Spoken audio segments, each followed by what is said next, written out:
Vamos a tener la breve meditación, hermanos, de este capítulo 12 de Oseas. Estamos casi concluyendo este libro del profeta Oseas y como lo hemos dicho en otras meditaciones, el Señor por medio de este profeta usa una principal analogía, la vida misma del profeta Oseas y de su esposa Gomer es la principal analogía en la cual el Señor quiere mostrar cuán grande es el amor que Él tiene para su pueblo y cuán fiel es a este pacto, a pesar de un pueblo que se comporta en muchas veces como Gomer, una esposa que cae en adulterio y que su adulterio la va degradando hasta el punto en donde ella llega a ser vendida como una esclava sexual. Esta es la imagen más grande que nosotros encontramos en el libro de Oseas.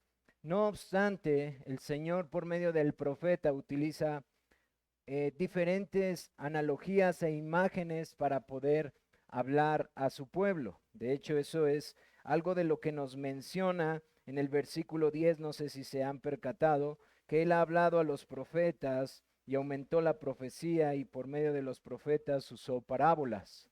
Eso es algo que encontramos en todo el libro del profeta Oseas, que utiliza diferentes parábolas para hablar al pueblo y llamarlo al arrepentimiento, porque en sí mismo el libro entero es un llamado al arrepentimiento al pueblo de Israel, al reino del norte. ¿Y qué es lo que esta mañana encontramos? Vemos esta exhortación al pueblo de Efraín, otra forma en la que es llamado también el reino del norte, el reino de Israel, y es una fuerte exhortación contrastada con la fidelidad de Dios.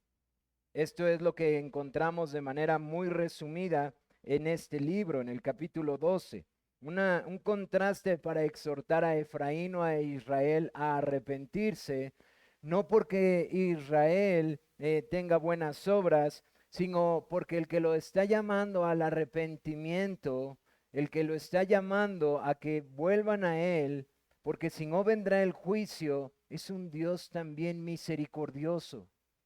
Es un Dios que ha guardado misericordia por fidelidad a sus promesas. Y esto es como la imagen más amplia que nosotros encontramos en estos 14 versículos, en donde hay acusaciones hacia Efraín y una comparación directa con la fidelidad para concluir con el juicio hacia este reino. Encontramos que Israel es acusado de engaño e idolatría. Ellos han roto el pacto. De hecho, ustedes recordarán cómo hace unos domingos, y es importante seguirlo mencionando, porque a partir del capítulo 9, 10, el paréntesis del capítulo 11, y luego vemos 12 y 13, lo que vemos es una descripción de las maldiciones que el Señor había dado a Moisés, tanto en el libro de Números como en el libro en el libro de Levítico, como en el libro de Deuteronomio, con respecto a romper el pacto. Si ellos no guardaban las ordenanzas del pacto, entonces las maldiciones vendrían sobre ellos. Y el hermano Víctor introdujo este tema a partir del capítulo 9 y son 4 capítulos, quitando el capítulo 11, que hablan acerca de estas maldiciones.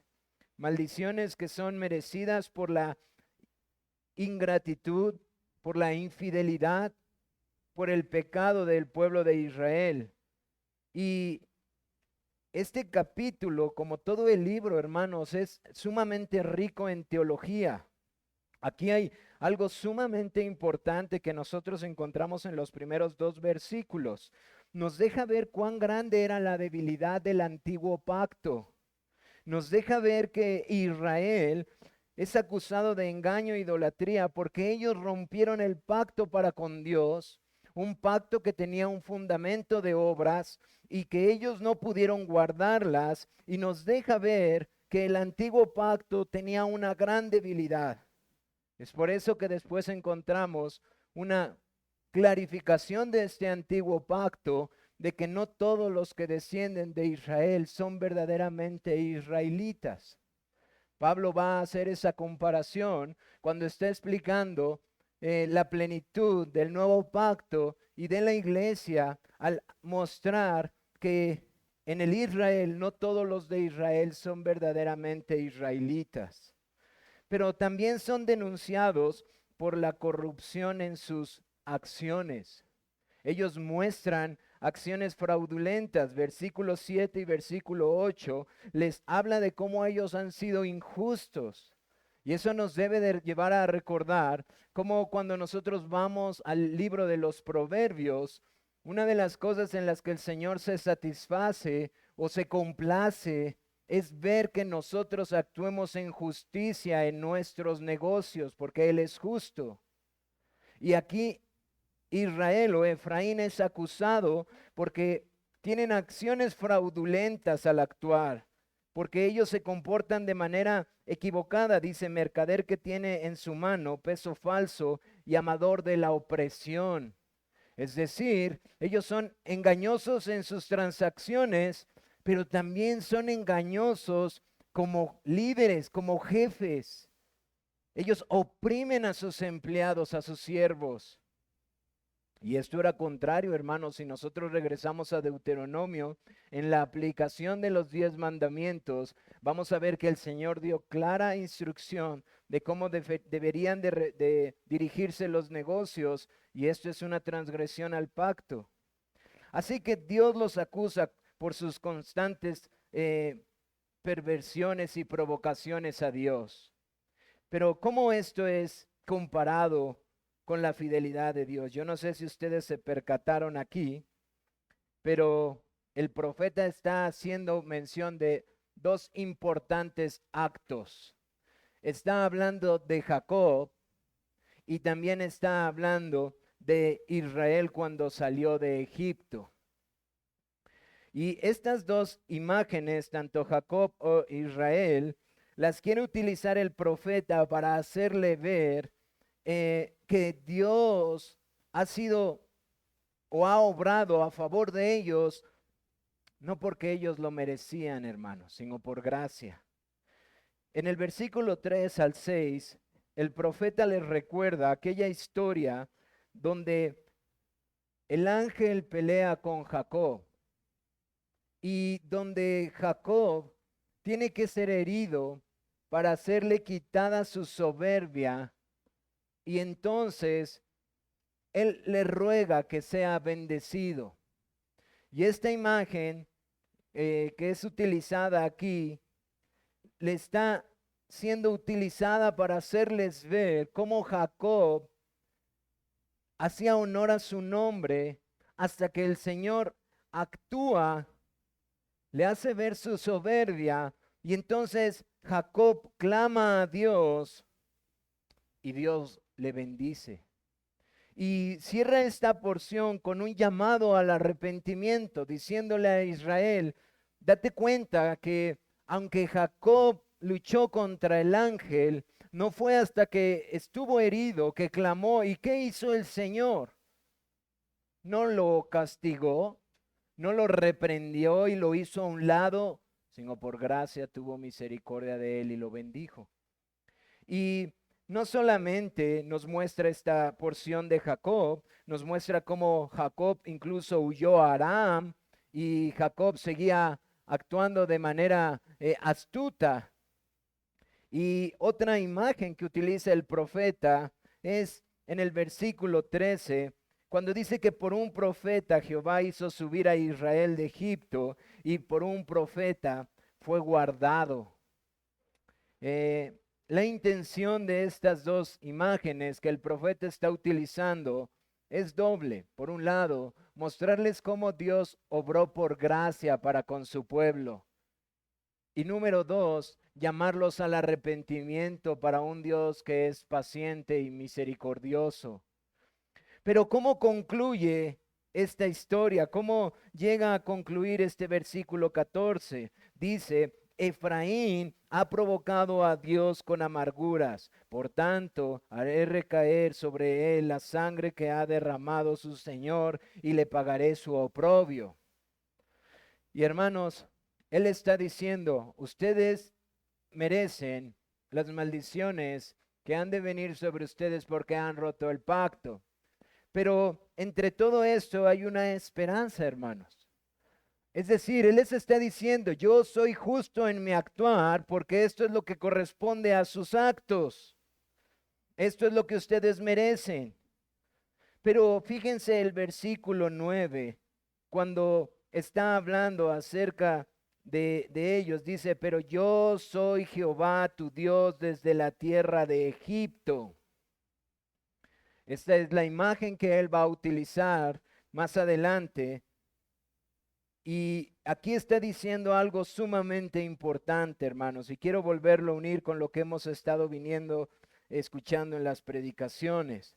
Dios no cambia, hermanos. Esta es la magnificencia de nuestro Dios revelada en una pequeña porción de las Escrituras. Él es 100% justo, Él no tolera el pecado, Él obra en justicia, pero también Él es misericordioso, Él es paciente. Hermanos, para nosotros eso es difícil de entender. Pero la fidelidad de Dios a sus promesas en su actuar pleno de lo que Él es, para nosotros es complejo entender.